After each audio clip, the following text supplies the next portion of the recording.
As the story goes, the first generation of game books that caused a huge craze in the 1980s and early 1990s came to an end because of competition from video games, as people like me, who were kids and were reading those game books back in the day, we became teenagers or young adults, and so maybe we moved on to different hobbies. The new tweens were attracted to video games and therefore less interested in old school game books. So there is some truth probably to the fact that video games contributed to the demise, or I should say to the end of the game book craze of the 1980s.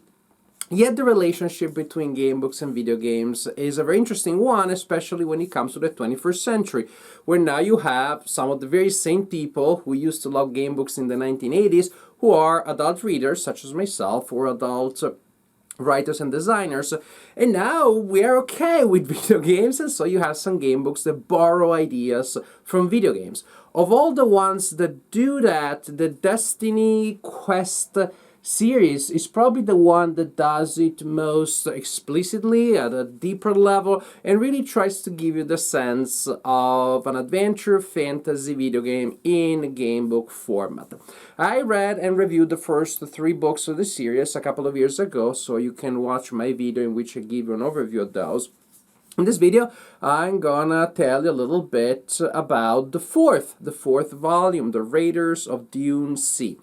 The format, the formula is very similar to the previous ones, and you have a somewhat underdefined hero that starts, again, being sort of like a vague figure, and then later levels up, upgrades, acquires new skills and abilities, and again, very much like in many video games, does that by equipping weapons and equipping different pieces, different items on different body slots, main hand, left hand, head, foot, feet, cloak, and so on and so forth, and then you can augment those, and you can change them, and you can acquire pets, etc., etc., etc.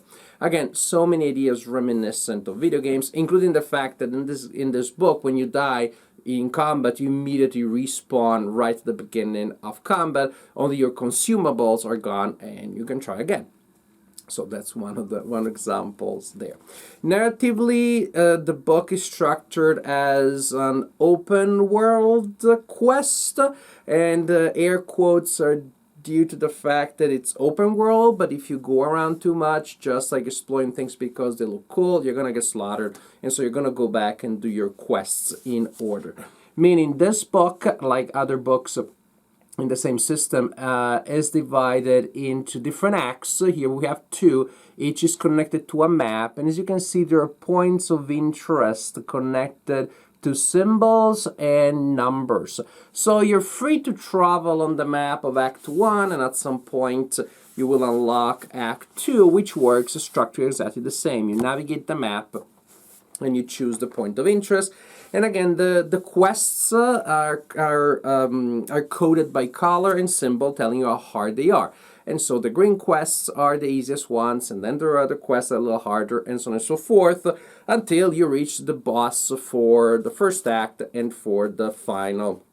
And for the second act, which of course is the final quest of the book, you know that from the very beginning. And again, you could take them in any order, but you're not gonna make it. So in truth, you're gonna face the quests in a specific order if you wanna have any chance of success. And each level of quest doesn't have so many. It's not like you have like 5, 10 green quests, so you can take them in any order. Maybe of those 10, I'll do 6, and then I'll try to move on to the next one. Yeah, for example, like 2 green quests, so it's a matter of the order. Only in Act 1, 2 green quests, only 1 blue quest, and only 1 orange quest. In which order are you going to take the blue or the orange quest? Now, within each quest, you're gonna make different decisions. Each is almost like a mini adventure, so you can interact with people in a different way, explore different areas. So there is a maze in the second act that I spent a lot of time exploring and going around, maybe too much for my taste because I just couldn't find the exit, but that's on me. That is to say, For the replay value, I don't think it's going to be all that high because you go back to the same quest and you can try actually to get different paths, meaning you start as this like underdefined hero and then you take the path of the mage or the warrior or the rogue based entirely on the items that you collect, and then you may have an option of then specializing. As a mage, you get this other profession. As a warrior, this other profession. And so again, you can try to min-max one thing over the other. So in one, again, I'm gonna min-max, I'm gonna max out as much as I can magic, or the next time that I go through the book, I'm gonna try to maximize my brawn. As a warrior, I want brawn. As a mage, I want magic. But ultimately, say the fight against a certain monster is going to be the same, and just at the end, as a mage, I'm going to collect one item, and as a warrior, I'm going to collect another, for example. So there's not going to be a huge replay value here. On the plus side, you're going to have pretty substantial play value because it is a long book.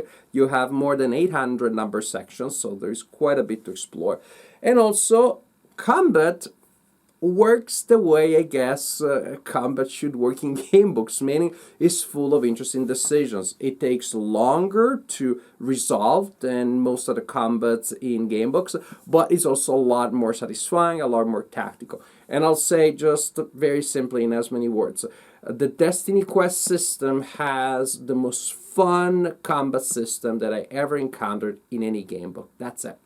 A lot of other game books have interesting ones, even good ones, but very often you roll dice a lot of times without a lot of decisions resulting. Yeah, maybe you choose if you want to spend a luck point here or there, or use a potion here or there. But ultimately, if you roll, in my opinion, if you roll 15, 20 times in combat and you make one or two decisions, maybe you should have one or two die rolls. Some of those old school combat systems could be simplified, especially now again that the audience is more sophisticated and refined and maybe demanding adult readers. But not here. Here you're going to roll a lot of dice, keep track of a lot of things, but it's all worth it. Why so? Because again, the items that you collect and you equip on your character will give you different abilities. So as you find new stuff, you'll also decide what you want to have. Well, this gives me a good speed bonus, but this other thing has a really, really good ability. So after a while, you have a list of abilities. Have a charmed, webbed, potion blast, different kind of concussions, immolation, sidestep, evasion, a lot of different things. And then, as combat happens, you will decide, oh, I could use that. Is this the right time to use the ability that gives me a reroll? Because each ability you can use only once per combat. Is this the right time to cause that blast, to summon my minion, to use my minion defensively or offensively? So combat is longer to resolve, but it's also deeper and more fun than any other combat system that I've seen in any game book. It is definitely by far my favorite combat system. Again, I want to point that out clearly. So back to the idea of the play value. In a lot of other game books, so you see the description, fight against the goblin, and here's the stats. You roll a couple of times and you're done. Here, most combats are true mini games that you are going to enjoy. I know I enjoyed that a lot. Which is again to say, going back from the beginning, you may try a different path, but you will have the same fights. And again, maybe you'll try different combinations. But I want to point out, to go through these 800 sections, explore this world, and really play these combats, you get good value for your money because it's going to entertain you for quite a while. I'm not going to tell you much about the plot and the story because I don't want to give you spoilers. I'll just tell you what's here in the back. That after a simple treasure-seeking mission turns sour, blah, blah, blah. Yes, you start by seeking treasure, something happened, and then later, and the further objectives and things that you need to do emerge only as you play the game. That's why specifically I don't want to tell you anything.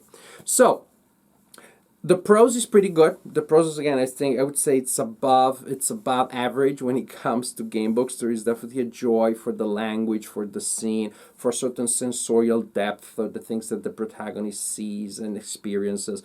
they are described in detail. So there definitely is a literary ambition, which is satisfying when you read the prose that results from that ambition. So prose-wise, you have sometimes lengthy descriptions, but still very atmospheric and that really draw you in the story. And really exciting and fun combat, which again, a real sense of game-based combat.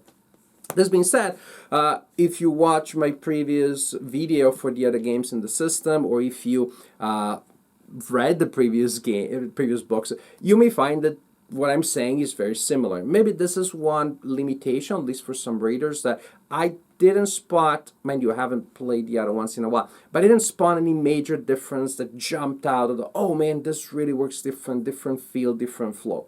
On the plus side, since it has been a couple of years since I played another DestinyQuest book, I was happy to go back to it. I was happy, oh man, this is just how I remembered it. This is just the kind of fun and the kind of interesting combat with the decisions and the maneuvers and the tactical decisions that I enjoyed so much. So personally, I was pretty happy to find the same game system and the same feel and flow of the previous books.